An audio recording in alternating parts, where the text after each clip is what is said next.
Dr. Jeffrey Handoko Putra pada kuliah pengendalian dan audit situasi. Topik kita hari ini adalah mengenai audit eksternal. Kita akan membahas juga mengenai IT assurance yang menjadi bagian dari pekerjaan seorang audit informasi eksternal. Oke, kita akan memulainya.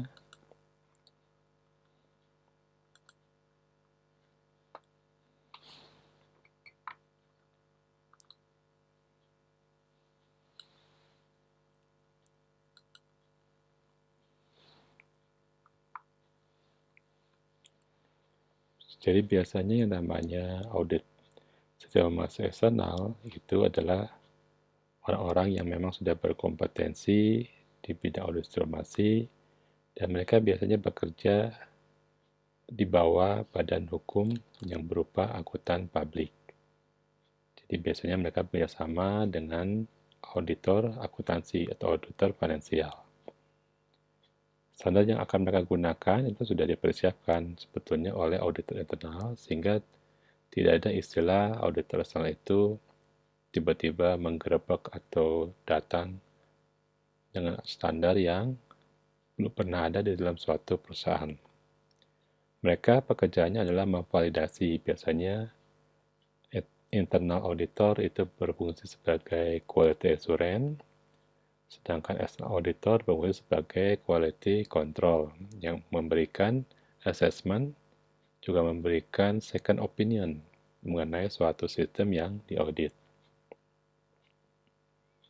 Mengapa suatu perusahaan ingin bersusah payah melakukan audit eksternal? Pertama, karena persyaratan hukum. Ada peraturan yang mewajibkan adanya auditor eksternal biasanya untuk perseroan terbuka yang mempunyai saham-saham yang perlu dipertanggungjawabkan pekerjaannya kepada para pemilik saham. Atau karena tujuan sertifikasi. Kemudian juga mungkin karena alasan penjaminan mutu yang ingin ditingkatkan. Mereka ingin mencari potensi-potensi apa yang bisa dilakukan untuk meningkatkan kualitas dari suatu layanan dalam perusahaannya.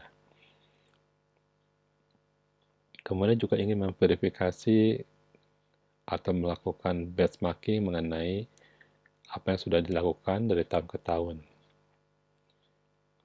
Tujuannya berikutnya adalah memberikan suatu informasi yang bersifat attested. Informasi harus dibuktikan, harus diselidiki. Di sini mereka meminta auditor eksternal sebagai penyelidik. Jadi kursi ini menjalankan audit informasi ini bisa juga karena suatu kewajiban, misalkan kewajiban yang diberikan dari perusahaan pusat, atau karena ingin memperbaiki secara sukarela. Setiap organisasi yang melakukan permintaan untuk audit eksternal itu harus memfasilitasi auditor eksternal. Mereka harus memberikan data yang dibutuhkan, memberikan mungkin ruangan, memberikan orang-orang yang bisa dikontak untuk membantu pekerjaan mereka supaya lebih cepat. Biasanya 5 hari itu sudah sangat cepat dan cukup lama bagi seorang auditor eksternal melakukan pekerjaannya. Jadi mereka tidak akan bekerja tanpa ada persiapan dari suatu organisasi. Jadi, pada intinya, suatu organisasi harus mempersiapkan sebelum kedatangan dari audit eksternal. Kalau kita lihat di sini, ada beberapa pekerjaan dari audit eksternal yang memang wajib, misalkan karena berhubungan dengan peraturan hukum, dengan regulasi dari suatu perusahaan, atau mungkin regulasi untuk mengejar ISO di sini. Dia juga dilakukan secara sukarela. Jadi sudah saya ceritakan mengapa dilakukan secara sukarela. Yang bertanggung jawab di dalam suatu perusahaan untuk proses audit eksternal biasanya dibentuk terlebih dahulu namanya panitia audit. Panitia audit ini anggotanya biasanya adalah para direksi atau dewan direksi ditunjuk satu orang sebagai ketua dari panitia audit. Kemudian panitia ini akan memilih eksternal auditor mana atau badan hukum mana yang dipercaya. Nanti dari bagian manajemen eksekutif itu akan mengusulkan jenis-jenis auditor yang dibutuhkan dan kualifikasinya atau sertifikasi yang disesuaikan dengan proses yang akan diaudit. Nanti hasilnya dari suatu proses audit eksternal akan dilaporkan kembali ke dalam panitia audit. Jadi ini adalah peranannya manajemen eksekutif. Ini merupakan suatu anggota kunci. Mereka adalah orang-orang yang mempertimbangkan dan menanggapi setiap temuan audit eksternal. CEO dan CFO ini secara resmi mengesahkan keakuratan dari laporan auditor eksternal. Misalkan dalam hal ini mengenai audit keuangan dan atau beberapa audit peraturan. Kemudian ada juga pekerjaan sebagai usaha untuk menyetujui anggaran dan alokasi sumber daya yang dilakukan oleh manajemen eksekutif. Jadi proses auditor ini pembiayaannya disetujui oleh manajemen eksekutif. Komite audit sendiri itu adalah orang-orang yang sudah mengerti. Biasanya mereka adalah mantan-mantan dari audit internal juga. Yang mereka tahu bagaimana memilih audit yang sesuai. Kalau di Amerika, mereka biasanya sudah terbiasa menggunakan peraturan Sarbanes-Oxley Act, atau kalau di Eropa itu ada EU Directive. Itu merupakan suatu peraturan yang mewajibkan suatu organisasi mengikuti dalam pelayanan kepada customer-nya. Kemudian pekerjaan dari audit eksternal ini juga ada peranan dari Dewan Direksi. Mereka yang akan menanggapi hasil temuan audit. Kemudian ada Chief Audit Executive. Mereka adalah yang menjelaskan antara audit internal dan kebutuhan audit eksternal. Jadi, mereka menentukan standar apa yang harus dikerjakan oleh audit eksternal dalam hal nanti kalau datangnya audit eksternal sudah bisa langsung bekerja.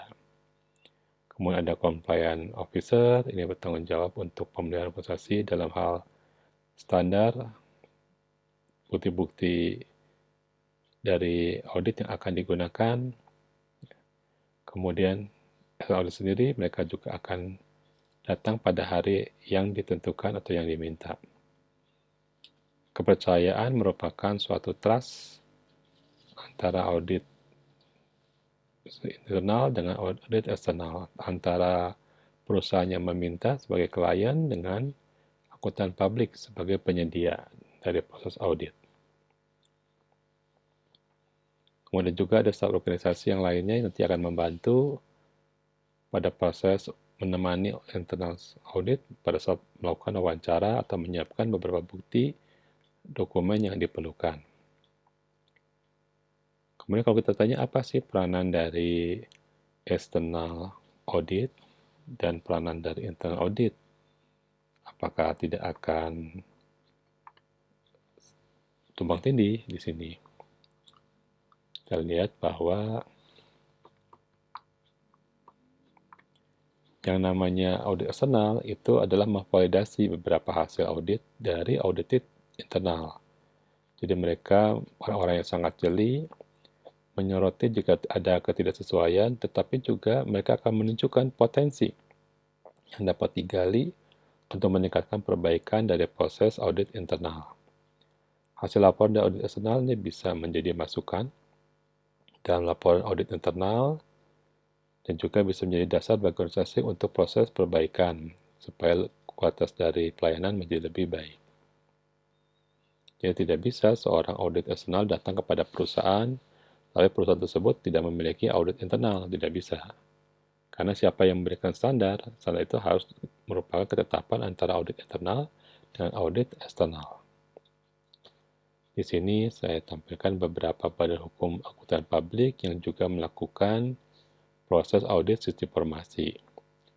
Di sini ada Ernst Young yang berpusat di United Kingdom, ada Deloitte Touch Tohmatsu yang berpusat di USA, ada PricewaterhouseCoopers, ini PwC disingkatnya, ini berpusat di Inggris juga, di United Kingdom. Kemudian ada KPMG yang berpusat di Belanda, dan perwakilannya dari KPMG Belanda yang disebut dengan KPC Data Wijaya. Kita juga ada Ikatan Audit Informasi Indonesia, ini jadi yang lokalnya. Mereka juga membantu proses audit eksternal. Silahkan berkunjung ke situs dari Ikatan Audit Informasi Indonesia atau IASII. Mereka menggunakan standar informasi yang mereka tetapkan pada tahun 2006 dan juga menggunakan standar dari CISA. Ini situs dari KPMG untuk wilayah Indonesia. Jadi pada intinya, mengapa seorang external audit diminta untuk datang? Mereka itu adalah orang-orang yang akan melihat bagaimana suatu IT asuran ditetapkan. Jadi kalau kita lihat di sini, mulai dari bagian manajemen, ini adalah ISO 38500 ya, yang memisahkan antara tata kelola dengan manajemen. Kemudian ditambahkan bahwa seorang bagian tata kelola itu akan mengajar satu sasaran kontrol yang berupa penjaminan dari konforman, yaitu penjaminan kesesuaian terhadap regulasi, kemudian performan, evaluasi mengenai kinerja yang berbasis kepada risiko, sumber daya, dan keuntungan benefit. Ini merupakan jaminan dari IT untuk 5 sasaran yang ingin dikejar. Kalau kita lihat bagaimana peranan dari pemilik, pengguna, kemudian dari custodian atau orang yang terlibat di dalam proses audit dan auditor. Di sini yang namanya institusi itu ada pengguna, ada pemilik, ada vendor atau orang-orang yang membantu suatu proses sistem informasi. Nah, di sini bekerjalah internal auditor sebagai pemegang standar di sini. Tapi dari sisi publik itu adalah external auditor. Mereka merupakan auditor independen yang terlatih dengan standar dan panduannya. Kemudian ada auditor informasi yang tersertifikasi dan ada juga auditor pemerintahan untuk perusahaan-perusahaan yang berkaitan dengan pemerintahan. Ini adalah peranannya, mereka akan membantu sesuai dengan apa yang dibutuhkan untuk menegakkan layanan terhadap user.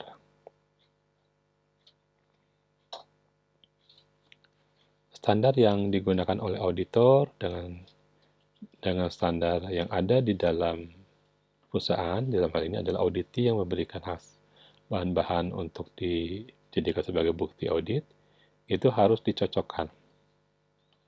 Mungkin kalau auditor mereka menguasai adalah mengenai sertifikasi Book of Knowledge, mereka punya kode etik dan punya panduan untuk melakukan proses auditor. Sedangkan auditi yang mereka miliki adalah kakak kerja IT, kode etik IT profesional, dan standar dan panduan dari manajemen IT. Maka dicari bagaimana kesetaraan dari standar audit yang akan dilakukan dalam proses audit. Jadi ini ada kerjasamanya, tidak bisa audit eksternal itu datang dengan standarnya sendiri yang belum pernah digunakan oleh suatu perusahaan. Harus memiliki standar bersama yang artinya akan menjadi kesesuaian antara internal dan eksternal audit. Ini adalah metodologi dalam melakukan penjaminan IT.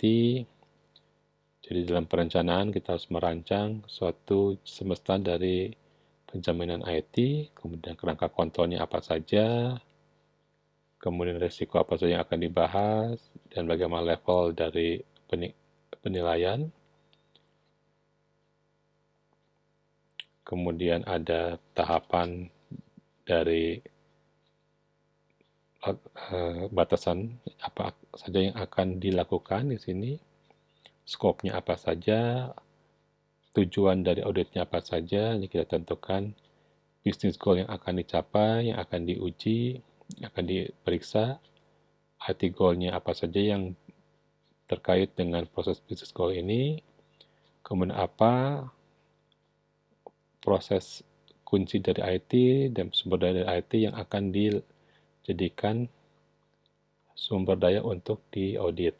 Kemudian tentukan juga kontrolnya, kontrol dari perancangan yang akan dijadikan sebagai dasar untuk melakukan audit. Yang mata kuliah ini namanya kan pengendalian dan audit informasi, jadi kita harus tahu kontrolnya atau pengendaliannya apa saja yang dilakukan oleh perusahaan.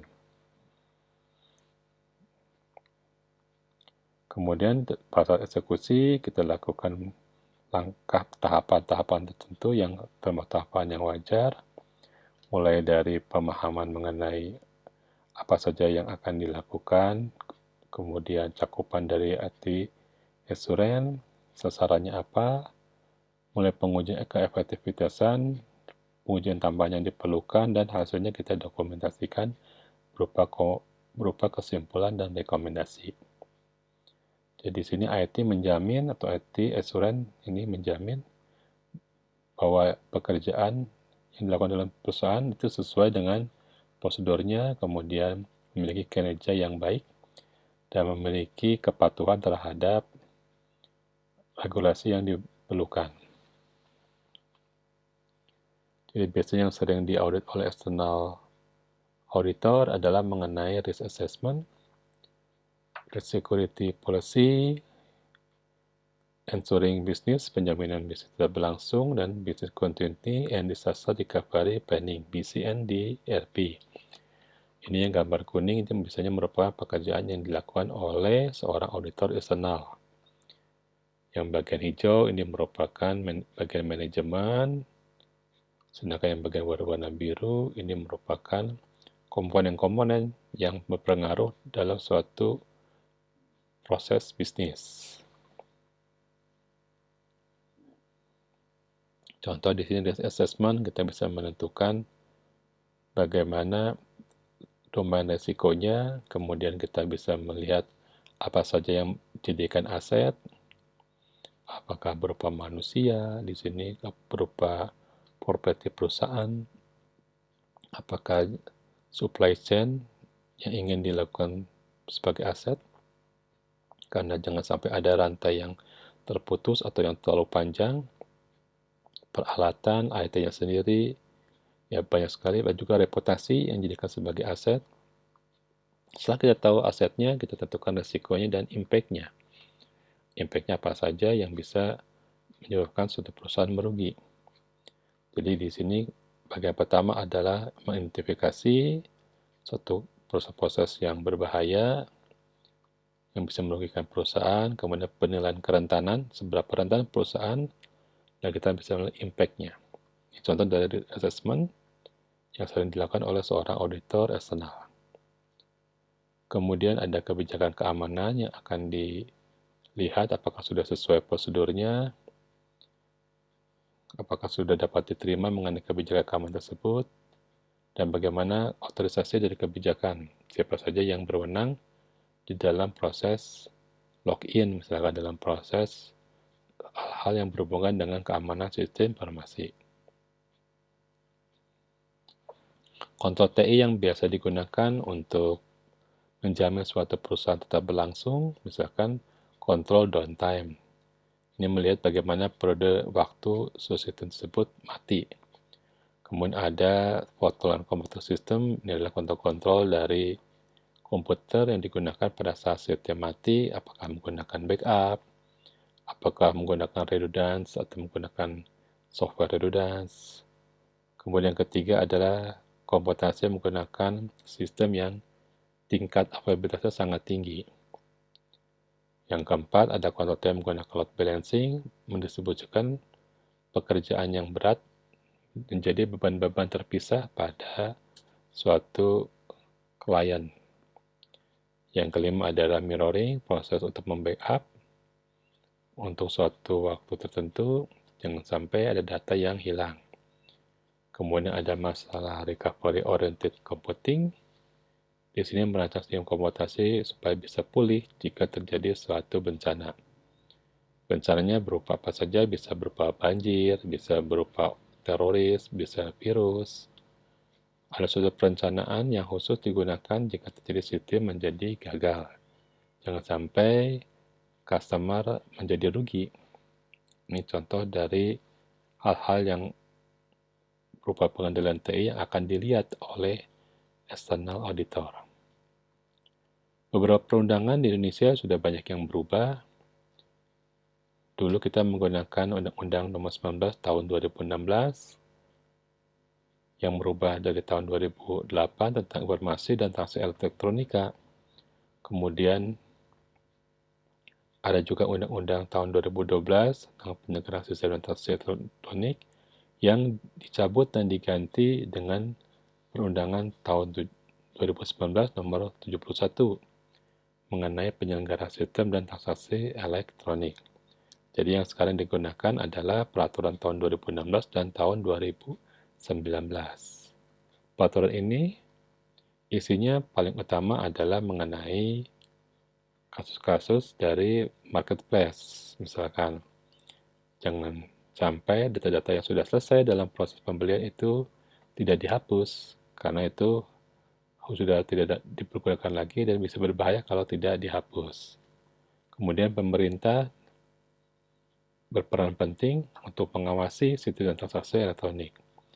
Kasus ini memperkuat posisi dari pemerintah dalam mengawasi proses-proses transaksi elektronik. Ada juga beberapa peraturan yang berhubungan dengan akuntansi publik, tetapi untuk transaksi elektronik yang pasal PP tahun 71 tahun 2011 ini yang banyak dipergunakan. Dan juga ada transaksi akuntansi yang ditetapkan. Ini contohnya ya, misalkan pada pasal 1 diceritakan mengenai penyelenggara sertifikasi elektronik adalah badan hukum yang berfungsi sebagai pihak yang layak dipercaya dan berikan dan mengaudit sertifikasi elektronik. Di sini ada yang namanya lembaga sertifikasi keandalan. Mereka yang memberikan sertifikasi kepada setiap perusahaan yang melakukan proses transaksi elektronik.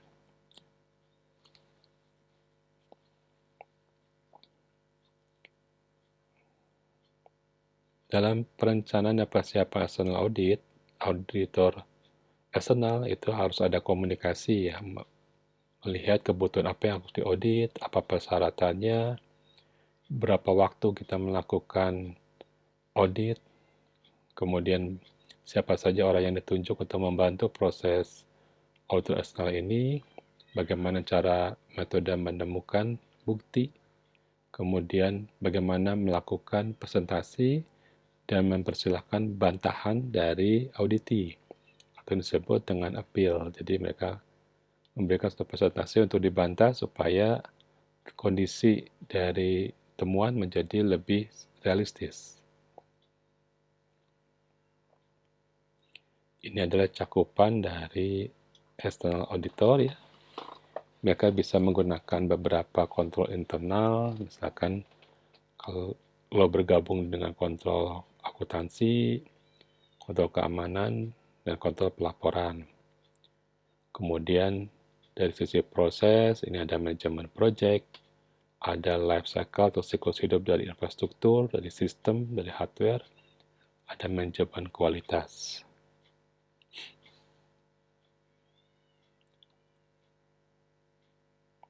Ini adalah cakupannya. Kemudian dari sisi service provider, itu ada service delivery management, yang melihat bagaimana suatu proses audit tersebut dapat berlangsung. Di sini adalah kualifikasi dari external auditor. Ada bagian internal, ada bagian quality assurance, kemudian ada bagian sertifikasi di sini, ada bagian yang melihat mengenai materi proses, kontrol IT, dan juga ada dari pemerintahan.